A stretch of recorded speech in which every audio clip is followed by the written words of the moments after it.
Nung unang panahon, ang mundo ay naging puno ng kasamaan. Ang mga tao ay makasalanan at makasarili.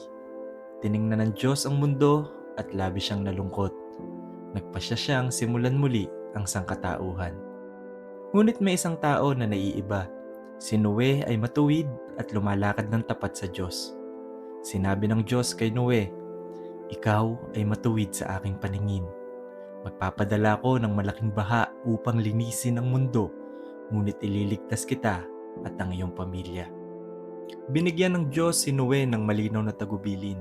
Dapat siyang gumawa ng malaking arka gawa sa kahoy na sipres, may mga silid sa loob at tinadtad ng alkitran upang hindi tumagas ang tubig. Sinabi ng Diyos, "Gawin mo itong napakalaki upang magkasya dito ang iyong pamilya at bawat uri ng hayop sa lupa, lalaki at babae." Sinunod ni Noe lahat ng inutos ng Diyos, kahit na pinagtatawanan siya ng ibang tao.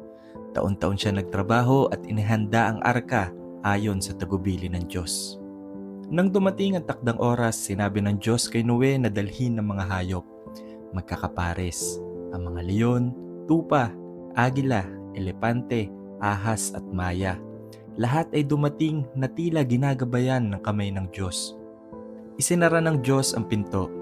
Dumilim ang kalangitan at umulan ng 40 araw at 40 gabi. Tumaas ang tubig at natabunan ang pinakamataas na bundok. Lahat ng nasa labas ng arka ay namatay, ngunit ligtas si Noe at ang kanyang pamilya at lahat ng hayop sa loob. Pagkalipas ng maraming buwan, nagsimulang bumaba ang tubig. Tumigil ang arka sa bundok ng Ararat. Pinakawalan ni Noe ang uwak at kalaunan ang kalapati. Bumalik ang kalapati na may dalang dahon ng olibo, tanda na may buhay na muli sa mundo. Sa wakas, sinabi ng Diyos kay Noe at sa kanyang pamilya na lumabas ng arka. Lumakad sila sa panibagong mundo at naghandog si Noe ng sakripisyo para sa Diyos.